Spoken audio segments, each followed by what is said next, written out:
सभी लगभग समय पे अपने हैं और सभी जुड़ गए हैं। Good morning everyone. Good morning सभी का अपना एक बार स्वागत है। ओके, तो आपने पिछली कक्षाओं में देखा कि टॉपिक चल रहा था एजुकेशनल पर्सपेक्टिव्स, यानी शैक्षिक दृष्टिकोण।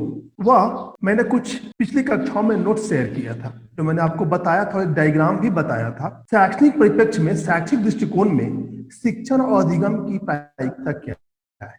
आज के इस प्रचलित शिक्षा प्रणाली में शिक्षा और अधिगम कहाँ तक हमारे लिए हमारी एक बेहतर रूपरेखा को संवारता है।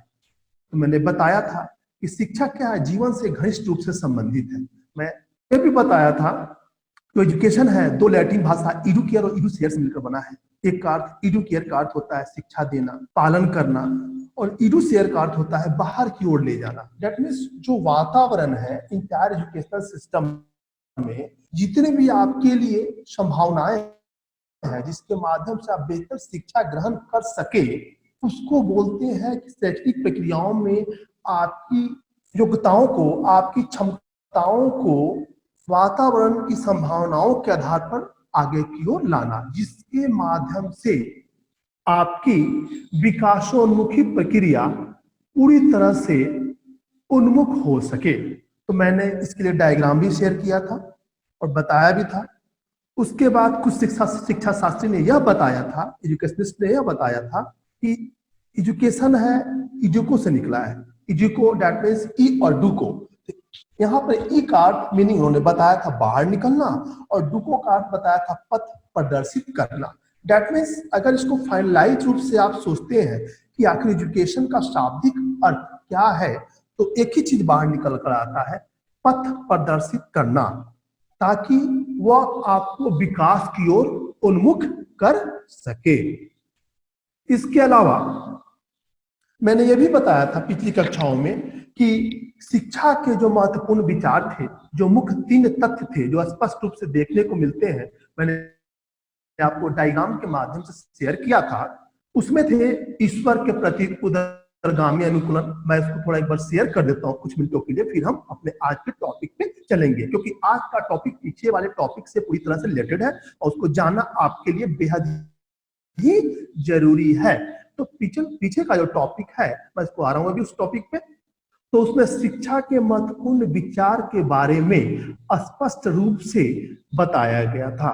वह इस माध्यम से था कि ईश्वर के प्रति, यहां देखिए मैं आपको शो कर रहा हूं, इस माध्यम से आप देख सकते हैं कि कैसे मैंने आपको एक डायग्राम, एक खाका के माध्यम से यह समझाने की कोशिश की थी। मैं इसको थोड़ा सा और लाइट करता हूं, एक मिनट। तो आप इसको पिछली कक्षाओं में आपने इसको स्पष्ट रूप से देखा था कि कैसे बेहतर ढंग से शिक्षा के सभी आयामों को परिस्थिति अनुकूल प्रक्रियाओं में ढाला जा सकता है। मैंने ये आपको बताया था, मैंने ये चीज बताई थी आपको। यहाँ मैं नोटेट करता हूँ, इसको माफ कीजिएगा, इसको देखिए। यहाँ महत्वपूर्ण विचार मैंने तीनों को बताया था, आप इस चीज को देखिए। तो हॉर्न महोदय की थी व्यवस्था, उन्होंने क्या बताया था चिरंतन प्रक्रिया के रूप में, और जो शिक्षा के महत्वपूर्ण विचार जो थी, जिस 3 तथ्यों पर आधारित थे, जो 3 महत्वपूर्ण तथ्य स्पष्ट रूप से मुझे भी देखने को मिलते हैं, उसमें पहला था ईश्वर के प्रति उदरगामी अनुकूलन, उसके बाद अभिवृद्धि की प्रक्रिया, उसके बाद शिक्षा एक निर्देशन की प्रक्रिया। ये तीनों ऐसे चीज है, ओवरऑल आप अपने मस्तिष्क में भी डालकर देखो। जब आपकी शिक्षण अधिगम प्रक्रिया प्रभावशीलता के साथ आपके अपने प्रांगण में, यानी कॉलेज प्रांगण में चलती है, तो ये तीनों चीज स्पष्ट रूप से आपके मस्तिष्क को दृष्टिगोचर होती है, और आपको यह स्पष्ट अनुभव होता है कि आखिर सही में शिक्षा के संदर्भ में जो महत्वपूर्ण विचार है, शिक्षण और अधिगम प्रक्रिया के प्रभाविता के संदर्भ में, उसमें जो सबसे महत्वपूर्ण बातें हैं, चिरंतन प्रक्रिया, विकासोन्मुख प्रक्रिया, अपना खुद का बौद्धिक संवेगात्मक विकास, और उसके बाद उससे प्राप्त होने वाले शैक्षणिक प्रक्रियाओं से प्राप्त होने वाले आदर्शवादी विचारधाराओं। ये सभी जो प्रक्रियाएं हैं, ये शिक्षण के माध्यम से अधिगम में फुलफिल होती है। अधिगम मतलब सीखने की प्रक्रिया, प्रोसेस ऑफ लर्निंग।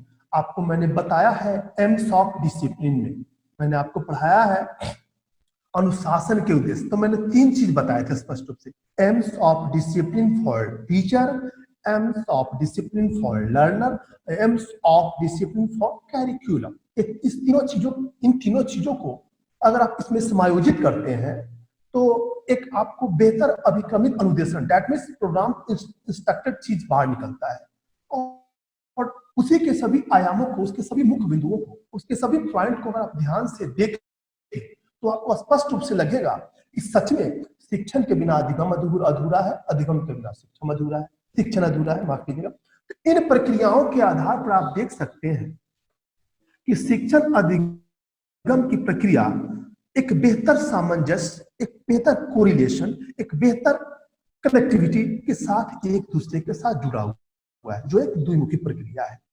आपने जॉन डीबी के सिद्धांत के बारे में भी सुना होगा, पढ़ा होगा। जिन प्रक्रियाओं को एक व्यवस्थित एवं क्रमबद्ध ढंग से करते हुए एक बेहतर शिक्षण प्रक्रिया को प्रभावशील बनाया जाता है, उसकी जो सबसे महत्वपूर्ण और तार्किकता अधिगम प्रक्रिया में एक बेहतर समायोजन के साथ दृष्टिगत एवं प्रतिफल होता है, जो फलांकन की ओर आपको क्या करेगा, पूरी तरह से बेहतर पैमानों के साथ आगे ले जाएगा, जो आपकी एक विकासोन्मुख प्रक्रिया है। तो इसमें हॉर्न महोदय ने भी कहा था, और ये भी कहा था कि शिक्षण जो प्रक्रिया है, शिक्षण के माध्यम से बेहतर अधिगम हो सकता है, लेकिन ये जरूरी नहीं है कि अगर शिक्षण हो तो अधिगम पूरा हो भी जाए। ये भी ऐसी ही मान्यता थी, बात पर भी तार्किकता के साथ विश्लेषण करके देखा जा सकता है। बोर्ड महोदय ने भी बताया था, एक पथ प्रदर्शक, एक संकेत स्तंभ जो यह प्रदर्शित करता है कि जो हमारी अभिवृद्धि की प्रक्रिया है, जो हम विकासोन्मुख प्रक्रिया है, एक सुगमकारी शिक्षक के माध्यम से सुगम होता है, जो एक बेहतर मार्गदर्शक, एक पथ प्रदर्शक। और उसके बाद मॉरिसन महोदय ने बताया था कि आपका सिर्फ मानसिक विकास ही जरूरी नहीं है, बौद्धिक और शारीरिक विकास, सभी चीजों की आवश्यकता, सभी चीजों का सामंजस्य एक बेहतर और योग्य नागरिक में होना बहुत ही आवश्यक है। उसके बाद निर्देशन की प्रक्रिया आती है। तो जब भी शिक्षण प्रक्रिया होती है, शिक्षण अधिगम या एक्टिविटी होती है, या शिक्षण कक्षा कक्ष में जब आपका क्लास होता है, पीरियड होता है, तो एक बेहतर निर्देशन की आवश्यकता आपको पड़ती है। किस प्रकार से मैं अपने सभी आयामों को, अपने शिक्षा के उद्देश्यों को, जो आपके शिक्षा के भिन्न भिन्न उद्देश्य हैं, कि किस प्रकार से हम शिक्षण प्रक्रिया करें, किस प्रकार से शिक्षा के उद्देश्यों को प्राप्त करें, हमारा गोल्स क्या हो सकता है, हमारी जो टीचिंग मेथड्स है, किस मेथड्स का प्रयोग करें ताकि बच्चों में बेहतर ढंग से प्रभावशीलता आ सके, हमारी प्रभावशीलता उसमें स्पष्ट दिखे, भिन्न भिन्न कंटेंट, भिन्न भिन्न विषयों की स्थिति में। उसके बाद जो हमारे विद्यालय का स्वरूप है, किस प्रकार से महाविद्यालय का स्वरूप है, किस प्रकार से होना चाहिए, जो शिक्षा के उद्देश्यों को पूरी तरह से एक नए आयामों के साथ आपके सामने पूरी तरह से स्पष्ट करते हो, और एक बेहतर अनुशासन, डिसिप्लिन टू लर्न या ओबीडियंस, जो आपको यह बनाता है कि आप बेहतर अनुशासन की भावना के साथ विद्यालय में प्रवेश करते हैं, और चेतना सत्र की शुरुआत के साथ आप अपनी रोचकता, अपने इंटरेस्ट के साथ विभिन्न शीर्षकों को, विभिन्न संकायों को बेहतर ढंग से अध्ययन कर पाने में सक्षम होते हैं। और इन सभी में शिक्षक की भूमिका बेहतर होती है। ये हमारे शिक्षक क्या है, ये हमारे शिक्षा के उद्देश्य है, माफ कीजिएगा, शिक्षा के प्रमुख घटक है। इन घटकों के माध्यम से ही शिक्षण अधिगम प्रक्रिया को पूरी तरह से फलांकित एवं भविष्य की योजनाओं के संदर्भ में स्पष्ट किया जाता है। अब मैंने आपको आगे बताया था, मैं आगे चलता हूं। देखिए, उसके बाद डी.ओ. स्मिथ के बारे में बताया था, ये किस प्रकार की प्रक्रियाएं थी। थॉमस ग्रीन के बारे में बताया था, गिट्स ने क्या बताया था, कैसे सामाजिक प्रक्रिया है, इन प्रक्रियाओं को कैसे फुलफिल किया जा सकता है, शिक्षण क्रियाओं की किस प्रकार की प्रणाली है, शिक्षण अधिगम प्रक्रिया कैसे हम लोग को प्रभावित करता है, किसी भी शिक्षण कक्षा कक्ष में विद्यालय प्रबंधन की प्रक्रियाओं का समावेशन होता है। एक विद्यालय का बेहतर स्वरूप शिक्षण कक्षा कक्ष के ही माध्यम से ही देखा जा सकता है, जो विद्यार्थियों को, लर्नर को, शिक्षार्थी को क्या बनाता है, एक योग्य नागरिक के रूप में राष्ट्र और समाज के सामने प्रदर्शित करता है। तो आज का जो हमारा टॉपिक्स है, उसके बाद आज की टॉपिक जो पिछली टॉपिक से पूरी तरह से रिलेटेड है, आपका क्या है, एजुकेशनल पर्सपेक्टिव चल रहा है, शैक्षिक दृष्टिकोण। और आपने यह भी देखा था शिक्षण अधिगम का जो महत्व है, इंपॉर्टेंस है, किस प्रकार से है, उसकी आवश्यकता क्यों है। तो आपने देखा था जब आप कुछ सीख जाते हैं तो उसका स्थानांतरण होता है, कैसे ज्ञान का स्थानांतरण एक जगह से दूसरे जगह किया जा सकता है। आप पढ़ते हैं, कुछ सीखते हैं, बेहतर सीखते हैं, फिर आगे वाले को जो कम अनुभव वाले हैं उसको सिखाते हैं, फिर आप मोटिवेट करते हैं कि कैसे सीखना है, समाज में देश में कैसे प्रगति करना है, आपका जो अधिगम प्रक्रिया प्रभावशाली है अथवा नहीं है। उसके अलावा आपका शिक्षण अधिगम प्रक्रिया के माध्यम से दोनों की ट्रेनिंग होती है, शिक्षक और शिक्षार्थी दोनों की, और शिक्षण क्रियाओं की योजनाओं के माध्यम से जो भी प्लानिंग किया जाता है एजुकेशनल एक्टिविटीज के संदर्भ में, यह किया जाता है इस प्रकार से किया जाता है कि वह भविष्य की योजनाओं के लिए पूरी तरह से पथ प्रदर्शक और एक बेहतर संकेतक का काम अभिक्रमित अनुदेशन की प्रक्रिया के माध्यम से प्रभाविता के साथ आप में और विद्यालय महाविद्यालय प्रक्रिया में स्पष्ट हो सके। और जो भी प्रक्रिया शिक्षण अधिगम में होती है, तो जो हम टीएलएम टीचिंग लर्निंग मटेरियल या फिर उसके अलावा अन्य एक्टिविटी जो आपके सिखाने के लिए एक बेहतर संसाधन के रूप में आपको योग्य बनाने के लिए प्रयोग किए जा सकते हैं, या फिर वातावरण में जो भी संभावनाएं हैं जो आपको एक बेहतर नागरिक और बेहतर शिक्षार्थी बना सके, बेहतर ट्रेनिंग दे सके, उन सभी का प्रयोग करना एक महाविद्यालय का परम कर्तव्य है, जिसके माध्यम से वह सभी आयामों को शिक्षार्थियों में स्पष्ट रूप से दिखा सकता है, परिलक्षित कर सकता है, जो समाज की आकांक्षाओं इच्छाओं पर स्पष्ट रूप से अपने आप को फलांकित करे। अब आगे देखिए, आज का जो हमारा टॉपिक है मैं उसको शो करता हूँ, शेयर करता हूँ। इन सब प्रक्रियाओं के आधार पर ही आप देख सकते हैं, पहले का टॉपिक था मैंने जो आपको शेयर किया है। अब मैं आपको आज का टॉपिक दिखाता हूँ। आज की जो टॉपिक है, आज की जो प्रक्रिया किस प्रकार से relevance, that means today our topic is relevance of learning and teaching, यानी शिक्षण और अधिगम का क्या औचित्य है, मैं शेयर करता हूँ। आप उसको ध्यान से देखिए, फिर मैं उसको एक्सप्लेन करता हूँ। उसमें मैंने कुछ पॉइंट को नोट आउट किया है। After that I will explain one by one. आगे देखिए, आगे की जो प्रक्रियाएं हैं मैं शेयर कर रहा हूं। रिलेवेंस, तो इन प्रक्रियाओं के आधार पर ही शिक्षण और अधिगम का जो औचित्य है स्पष्ट होता है, ताकि स्पष्ट रूप से इसकी महत्ता को बेहतर ढंग से समझा जा सके। सभी परिस्थितियों और स्थितियों में अगर आप देखें तो एक चीज स्पष्ट सामने आता है कि शिक्षण की प्रक्रिया और अधिगम की प्रक्रिया एक ही शिक्षण कक्ष में एक प्रभावशीलता के साथ भविष्य की योजनाओं को तैयार करने का एक बेहतर मार्गदर्शक भी है। आप इस चीज को ध्यान से देखें तो आपको स्पष्ट रूप से यह दृष्टिगत होगा। देखिए, मैंने short notes with diagram and note out point, तीनों चीजों का समावेशन इसमें किया है, और मैंने कोशिश की है कि बेहतर से बेहतर आपको डायग्राम और नोट्स पॉइंट आउट के साथ दो, ताकि आप में गुणवत्तापूर्ण दृष्टिकोण का विकास पूरी तार्किकता के साथ और विश्लेषणात्मक दृष्टिकोण के साथ आप में प्रभाविकता लाए। लर्निंग और टीचिंग सोचने से तो ऐसा लगता है कि शिक्षण अधिगम ऐसी बस नॉर्मल, लेकिन ऐसी बात नहीं। यह ऐसा पॉइंट, ऐसा टॉपिक है, ऐसा पॉइंट है, ऐसा वर्ड है जिस वर्ड के आलोक में आपकी भविष्य फल, उसके अलावा आपके कर्तव्य का निर्वहन, बेहतर वातावरणीय, बेहतर संसाधनीय स्थिति, एक बेहतर मार्गदर्शक और एक पथ प्रदर्शक के रूप में इन दोनों की एक रूपरेखा संचय रूप से देखी जा सकती है, जो आप एक महाविद्यालय प्रांगण में, दैट मींस फॉर्मल एजुकेशन और इनफॉर्मल एजुकेशन में कभी कभी आप देख सकते हैं। फॉर्मल में आप कोई भी चीज सुनियोजित ढंग से देखते हैं, किसी चीज का क्रमबद्ध होता है, कैसे हमें आगे बढ़ना है, कैसे मुझे इंक्रीज करना है, कैसे मुझे डेवलप करना है, और किन संसाधनों का प्रयोग करते हुए हम अपने भावी योजनाओं को, अपने उद्देश्यों को, अपने ऑब्जेक्टिव्स को, अपने गोल्स को किस प्रकार से पूरा करें, ताकि मेरी जो पढ़ाई है, मेरी जो शैक्षणिक प्रक्रियाएं हैं, वह समाज में मुझे योग्य नागरिक बनाने के लिए उत्सुकता प्रदान करे।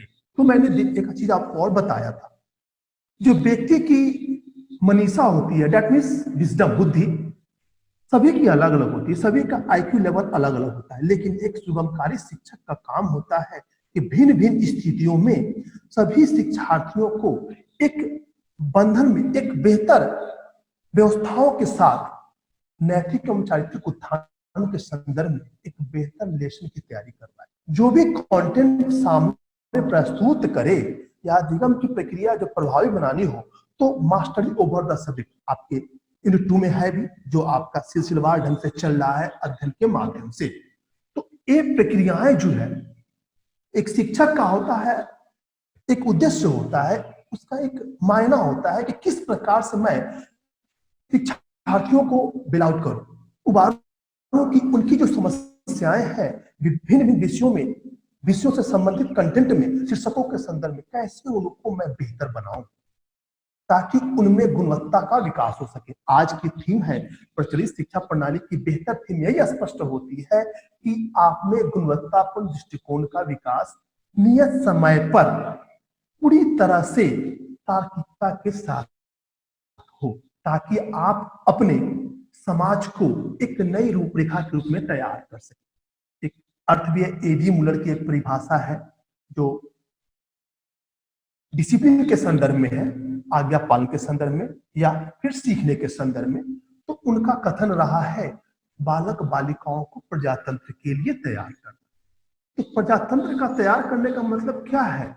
जो आप में राष्ट्रीयता की भावना है, सामाजिक दृष्टिकोण की भावना है, धार्मिक दृष्टिकोण की भावना है, उसके अलावा दार्शनिक दृष्टिकोण, इन तीनों से परे है कि आप किस आधार पर किसी चीज को सोचते हैं।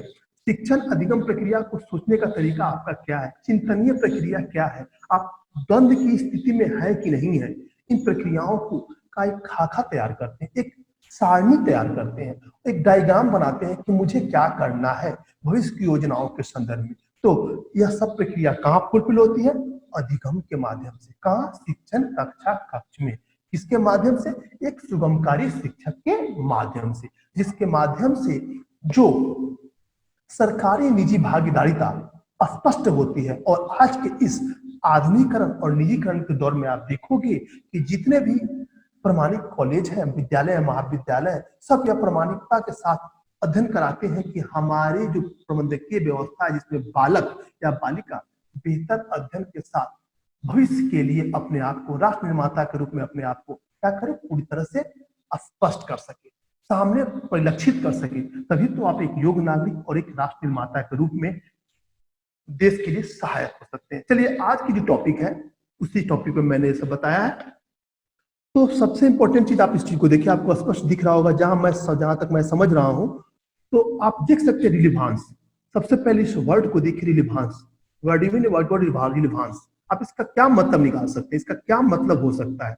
इस मतलब को आप देखने के लिए देख सकते हैं कि किस प्रकार से यह प्रासंगिक है कि शिक्षण और अधिगम प्रक्रिया, रिलीवांस जो वर्ड है, आप उस वर्ड को देखिए। इस प्रक्रिया के माध्यम से आप देखेंगे कि जिन तथ्यों के आलोक में जो प्रक्रियाएं सामने आती है उसका समावेशन किस प्रकार से स्पष्ट हो सकता है। समावेशन का मतलब होता है कैसे हम एक दूसरे के साथ उसको स्पष्ट करने का प्रयास करें, जोड़ने का प्रयास करें। देखिए, भिन्न भिन्न शब्दों के अर्थ भिन्न भिन्न स्थितियों में भिन्न हो सकते हैं। जहां जिस शब्द की आवश्यकता है उसका प्रयोग करना यथोचित है, औचित्य रखता है। अब आप इस चीज को देखिए, मैं वहां रहा हूं, एनोटेट करता हूं। अब देखिए, यहां देखिए, आप मैंने क्या लिखा, रिलीवांस। रिलीवांस का अगर आप शाब्दिक अर्थ देखिए स्पष्ट रूप से, तो औचित्य, इसको हिंदी में औचित्य बोलते हैं। मैंने लिखा है शिक्षण और अधिगम का औचित्य, इसको हिंदी में औचित्य बोलते हैं, यानी उचित होने की अवस्था या भाव या प्रासंगिकता। अप्रासंगिकता का क्या अर्थ हो जाता है? सार्थक, उपयुक्त, उचित या संगत या विषय से संबंधित। तो सबसे पहले कोई अगर हम शीर्षक पढ़ते हैं तो पहले वो जो भाव होता है, वर्ड का मतलब क्या होता है, उसके बाद उसके भाव की ओर आगे बढ़ते हैं तो मेरा विकास बेहतर ढंग से होता है। जब तक आप किसी शब्द के अर्थ को बेहतर ढंग से नहीं समझ पाएंगे, जब तक आगे बढ़ेंगे तो आपको लगेगा कि मैंने क्या पढ़ा और क्या सुना, कुछ नहीं, अर्थहीन हो जाएगा। तो रिलीवांस का मतलब किसी से जुड़ा हुआ होना, संबद्ध होना या प्रासंगिक होना, प्रसंग से संबंधित, विषय से संबंधित। तो आप यहाँ देख सकते हो, आप यहाँ देखिए, ये जो प्रक्रियाएं हैं आप इसको देख सकते हैं।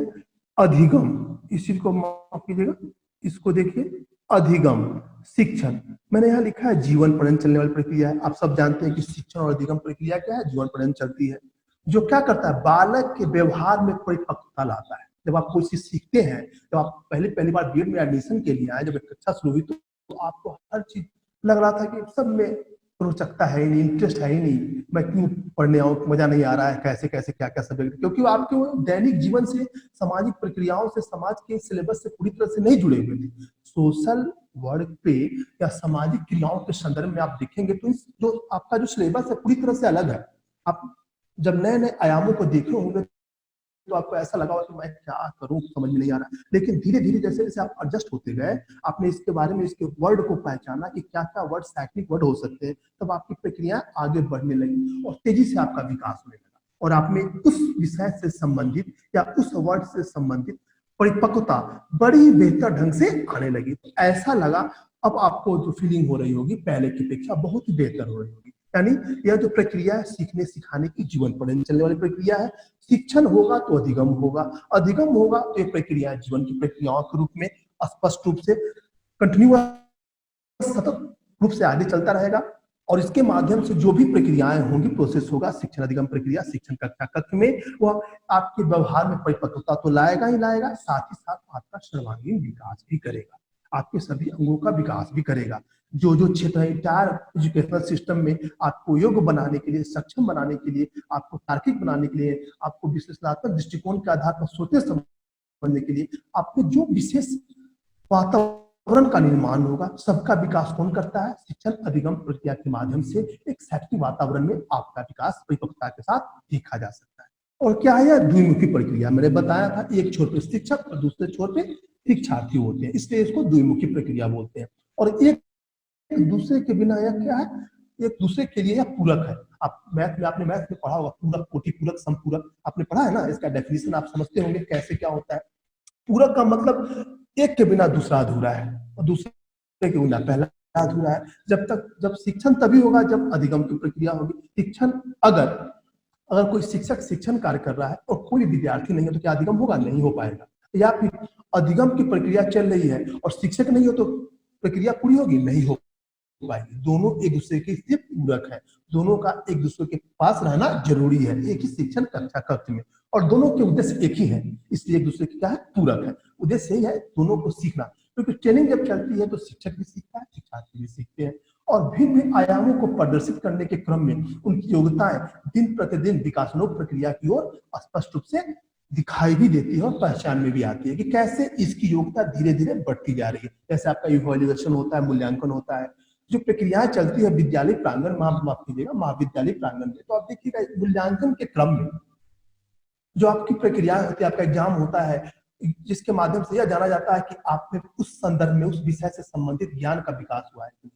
जैसे ही बुद्धि की बात आती है, ज्ञान की बात आती है, शिक्षा की बात आती है, तो ज्ञान और बुद्धि की प्रक्रियाएं तीव्र हो जाती है। इन दोनों के आयामों को एक बेहतर ढंग से समायोजित करना ही किसी भी शैक्षणिक प्रक्रियाओं का एक बेहतर सामंजस्य है, जिसके आलोक में आप अपनी योजनाओं को समन्वित, निर्देशित और बेहतर ढंग से समायोजित कर सकते हैं। अब देखिए क्या है, यही है रिलेवेंस, औचित्य, यानी अधिगम का औचित्य क्या है, शिक्षण अधिगम का औचित्य क्या है, प्रासंगिक क्यों है, या एक दूसरे के पूरक किस प्रकार से है। तो मैंने यहाँ नोट कुछ पॉइंट नोट मैंने यहाँ कुछ, एक मिनट माफ कीजिएगा, मैंने यहाँ कुछ पॉइंट आउट किया है। देखिए पहले 1 2 3, तो रिलेवेंस क्यों औचित्य है, तो आपसे पूछे शिक्षण अधिगम का औचित्य आज के इस सामाजिक व्यवस्थाओं में किस प्रकार से औचित्य रखता है, कृपया संक्षेप में बताएं, या फिर लिख सकता है शिक्षण अधिगम के औचित्य को स्पष्ट करें।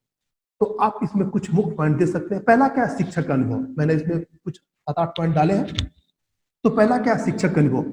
मैंने अभी जो भी बातें आपको बताई है, सब पॉइंट आउट, जो भी पॉइंट मैंने पॉइंट आउट किया है यहाँ आपको पॉइंट के रूप में दिखाया है, सबको मैंने ब्रीफली संक्षिप्त रूप से बता दिया। फिर मैं आपको बताता हूँ शिक्षक के अनुभव।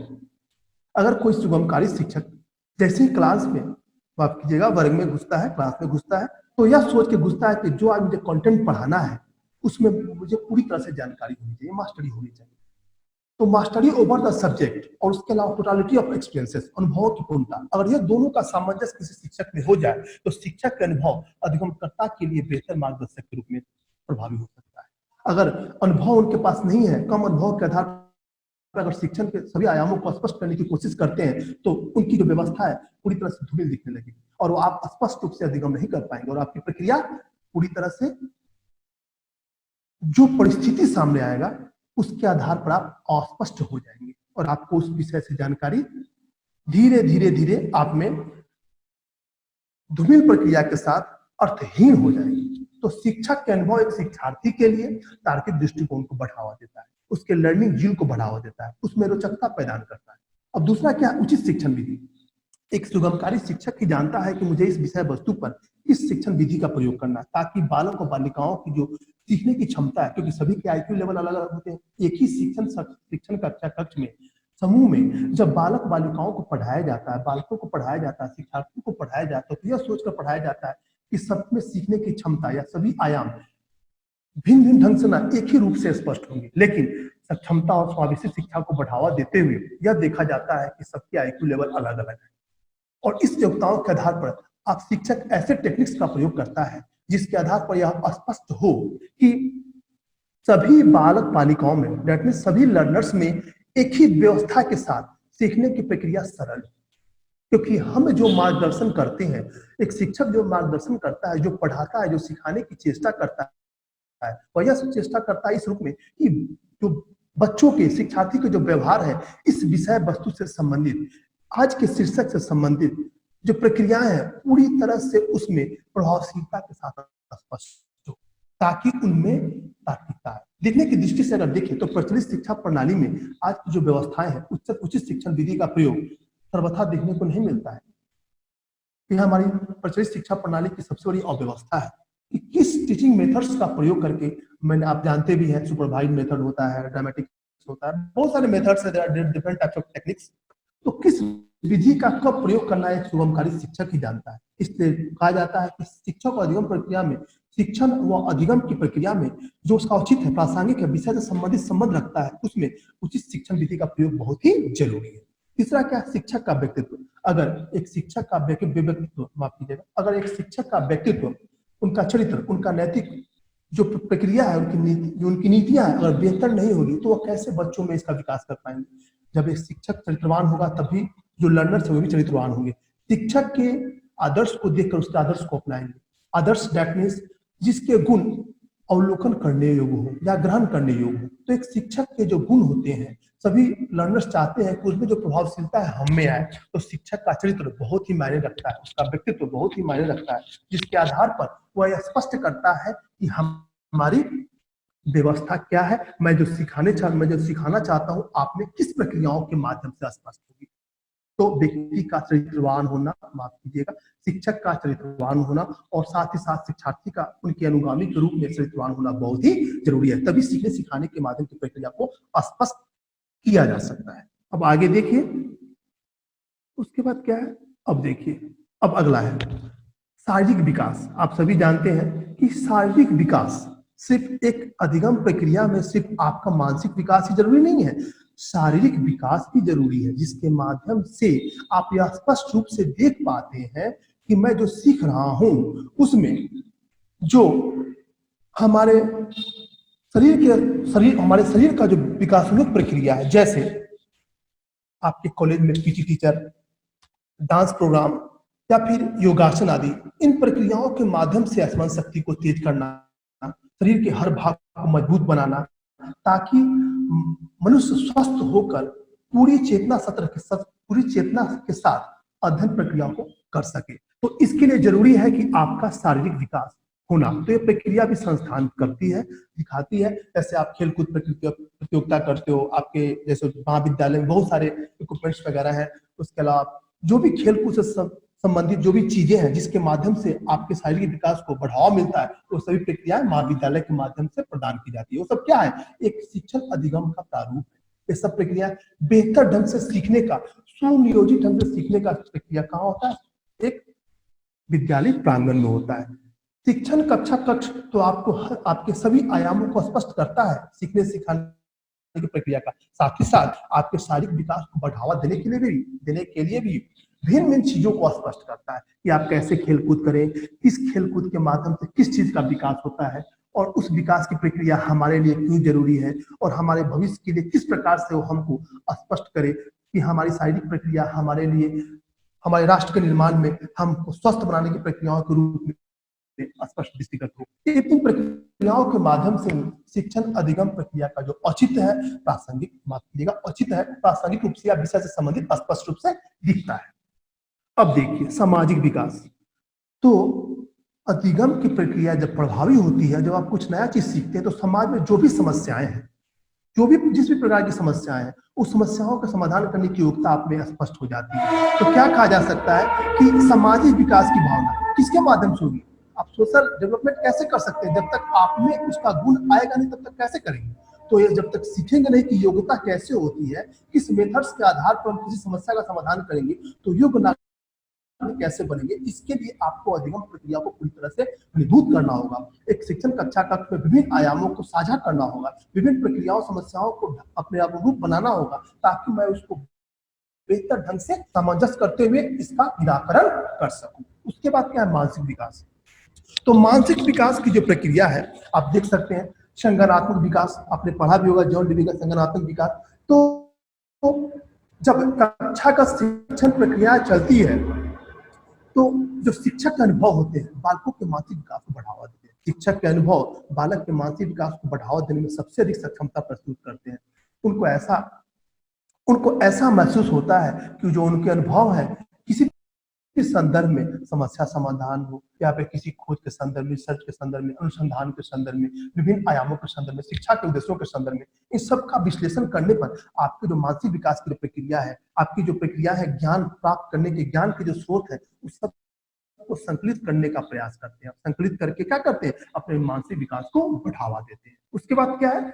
संवेगात्मक विकास। संवेग दैट मींस भाव। तो आप में घृणा, क्रोध, भय, ये सब की भावना कैसे आती है? तो किस समय किस चीज का प्रयोग करना है या आप कैसे सीखेंगे? इसके लिए आपको अधिगम प्रक्रिया को समझना होगा, अधिगम करना होगा हर विषयों के संदर्भ में। तभी तो आपको समझ में आएगा कि मैं जो अपने भाव हो किस समय किस भाव का प्रयोग करूं। ये भाव प्रयोग करना बहुत बड़ी बात है कि किस आधार पर आप अपने संवेदना को व्यक्त करते हैं, कब खुशी का माहौल है, कब गम का माहौल है, किस प्रकार की प्रक्रिया, कैसे अपने आप को प्रकट करेंगे विभिन्न स्थितियों में।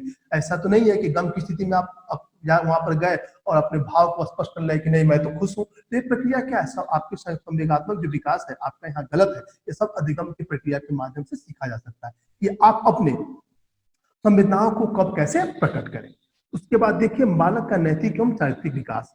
तो सही बात है, जब शिक्षण और अधिगम प्रक्रिया चलती है किसी भी शिक्षण कक्षा कक्ष में, तो बालक का नैतिक जो नैतिक प्रक्रिया है, जो उसके सदाचारी के गुण है, जो सीख देने विवेकशीलता प्राप्त करने के जो गुण है, कहाँ प्राप्त होते हैं? शिक्षण अधिगम प्रक्रिया के माध्यम से ही प्राप्त होते हैं, विद्यालय प्रांगण में ही प्राप्त होते हैं। और उनका क्या होता है? चारित्रिक विकास भी होता है, चरित्र का उत्थान होता है। उसके बाद क्या है?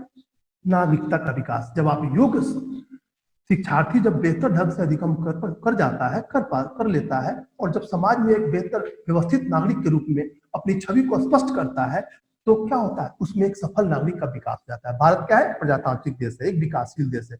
तो बालक बालिकाओं को प्रजातंत्र के लिए तैयार करना ही किसी भी विद्यालय प्रांगण का एक महत्वपूर्ण कर्तव्य है, जिसके लिए यह देखा जाता है कि जो नागरिकता का विकास है, आखिर बेहतर नागरिक कैसे बनेंगे? तो मैंने बोला है कि शिक्षा क्या है? जीवन में घनिष्ठ रूप से संबंधित है, जीवन से घनिष्ठ रूप से संबंधित है। तो नागरिकता जो है, सिटीजनशिप जो है, आप में एक बेहतर एक प्रक्रियाओं, शिक्षण अधिगम प्रक्रियाओं के माध्यम से ही स्पष्ट हो सकती है। आप वहाँ भिन्न भिन्न चीजों को सीखते हैं, समझते हैं, और बेहतर नागरिक के कौन कौन से गुण और लक्षण होने चाहिए आप अधिगम प्रक्रिया के माध्यम से ही प्रभावी बना पाते हैं, जिसका आप यह समझ पाते हैं कि बेहतर गुण प्राप्त करके उसका विश्लेषण मैं कैसे करूं। आप समझ पाते हैं कि मेरा उत्तरदायित्व क्या है, मेरा कर्तव्य क्या है, मैं अपने अधिकारों को कैसे पहचानूं। ये क्या है? नागरिकता के गुण है, पहचान में आते हैं। ये सब किसके माध्यम से आएंगे? अधिगम प्रक्रियाओं के माध्यम से। शिक्षक क्या सिखाएंगे कि भिन्न भिन्न परिस्थितियों में आपके क्या अधिकार है, आपके क्या कर्तव्य है, आप अपने उत्तरदायित्वों का निर्माण कैसे करेंगे। ये सब किसमें आते हैं? नागरिकता का विकास, डेवलपमेंट ऑफ सिटीजनशिप। उसके बाद क्या है? सामाजिक एवं सांस्कृतिक चेतना। तो आप देख सकते हैं शिक्षण अधिगम प्रक्रिया में ही सामाजिक और सांस्कृतिक चेतना का विकास होता है। समाज में अपने आप को आप कैसे ढालेंगे, किसके साथ कौन सा बर्ताव करना है, और उसके अलावा संस्कृति, जो खान पान, रहन सहन, तालमेल, उसके अलावा पहनावा और ये कैसे आप सीख पाते हैं बेहतर ढंग से सीखने के लिए। एक सीखना और बेहतर ढंग से गुणवत्तापूर्ण दृष्टिकोण के साथ सीखना, दोनों में बहुत अंतर है। तो आप कैसे सीख पाएंगे? शिक्षण अधिगम प्रक्रिया के माध्यम से ही सीख पाएंगे। आपको यह समझ में आएगा कि मेरी स्वायत्तता क्या है, स्वायत्तता डेट मीन्स स्वतंत्रता क्या है। जब आप स्वायत्तता प्राप्त कर लेते हैं तो आपके सामाजिक आप में जो है सामाजिक समस्याओं को सुलझाने की क्षमता बढ़ जाती है। आप स्वतंत्र भाव से किसी भी समस्या का समाधान कर पाते हैं। तो ये क्या है, आपका सामाजिक और सांस्कृतिक चेतना है। चेतना मतलब अपने आप को चेतन अवस्था में लाना, स्वायत्तता के साथ स्वतंत्रता के साथ किसी भी समस्या का समाधान करना। यह प्रक्रिया किसमें आती है, सामाजिक और सांस्कृतिक चेतना में आती है। और उसके बाद क्या है, सृजनात्मकता का विकास। सृजन मतलब कि नए चीजों का निर्माण करना। तो एक कैसी चीज होगा, मान लीजिए आप अधिगम प्रक्रिया करते हैं और जिन चीजों को आपने सीखा है अभी तक, उन चीजों को एक नए प्रक्रियाओं के निर्माण में लगाते हैं। तो क्या कहा जा सकता है, वो प्रक्रिया सबके लिए नहीं हो, समाज के लिए नहीं हो, फॉर्मल इनफॉर्मल एजुकेशन के लिए नहीं हो, देश के लिए नहीं हो। तो इस प्रक्रियाओं के माध्यम से आप स्पष्ट देख सकते हैं कि आपने नए नए चीजों का सृजन किया है, निर्माण किया है। और आप देख सकते हैं कि आपका जो विकास है, जब जब जब सीखने की प्रक्रिया चलती रहती है, आप सीखते रहते हैं, तो आप देखते हैं कि आपका उत्तरोत्तर विकास होता है। जब उत्तरोत्तर विकास होगा तो आप में समस्याओं के समाधान करने की क्षमता का विकास उत्तरोत्तर बढ़ता जाएगा। और आप क्या करेंगे, नए नए चीजों में नए नए चीजों का, नवीन ज्ञान का संचार करेंगे। जो जो ज्ञान सीखेंगे उसमें कुछ और ज्ञान अपना अनुसंधान के माध्यम से व्यवस्थित कर उसको और बढ़ावा देंगे, विकासोन्मुख प्रक्रिया की ओर आगे की ओर बढ़ेंगे। यही क्या, सृजनात्मकता का विकास, सृजन करना, नए चीजों का निर्माण करना, ज्ञान के संदर्भ में या अन्य चीजों के संदर्भ में। उसके बाद क्या है, तार्किक चिंतन तथा अमूर्त चिंतन। तार्किक चिंतन का मैंने बताया लॉजिक। तो तार्किकता क्या, किसी भी विषय वस्तु पर सतही ज्ञान के आधार पर नहीं सोचना, उसमें गुणवत्तापूर्ण दृष्टिकोण के आधार पर तार्किक बनाना, उसका विश्लेषण करना, ताकि किस प्रकार से इसको अव्वल दर्जे का बेहतर विकास के साथ स्पष्ट किया जा सके। अमूर्त चिंतन की व्यवस्था यह है, मूर्त से अमूर्त की ओर जाना, मूर्त ठोस अवस्था से क्या, काल्पनिक अवस्थाओं की ओर जाना। यानी कि जो परिकल्पनाएं हैं उसके आधार पर जो तथ्य है उसको आप कैसे प्रमाणित करेंगे, ये क्या अमूर्त चिंतन में आता है। तो इस मूर्त या अमूर्त चिंतन या तार्किक चिंतन आपको अधिगम के माध्यम से ही पूरी तरह से स्पष्ट हो सकता है। जब तक यह नहीं होगा तब तक आप कठिन से जटिलता, माफ कीजिएगा, सरल से कठिन की ओर नहीं जा सकते हैं। उसके बाद जो परिकल्पनाएं हैं, जो आप कल्पना करते हैं, जो आपके इर्द गिर्द घूमता है, कैसे मैं उसको सरल से कठिन, कठिन से सरल की ओर कैसे स्पष्ट कर सकूं, और उसमें कौन सा तार्किक दृष्टिकोण डालूं ताकि वह स्पष्ट हो जाए। तो आज का विद्यार्थी जी आपका टॉपिक यही था।